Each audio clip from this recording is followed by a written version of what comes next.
Moi, mä oon Hukkasen Satu Oulusta. Mulla on koirana Kelpi ja Taika.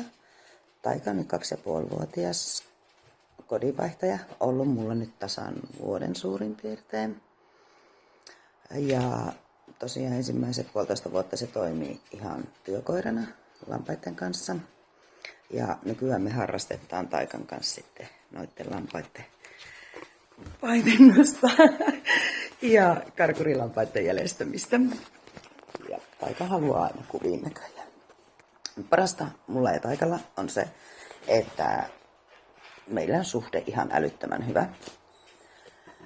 Ja tavoitteenahan meillä on se, että mä saisin Taikasta agility-valion. Mun nykyisellä kisakoiralla niin on yhtä sertiä vaille. Semmosta. Moi!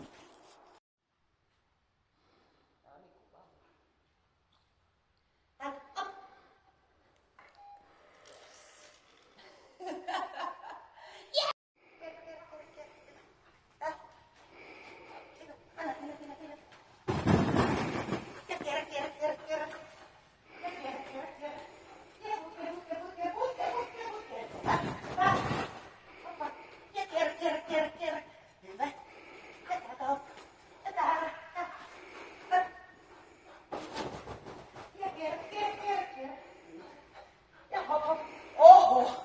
Täältä uudestaan. Täältä. Kierrä.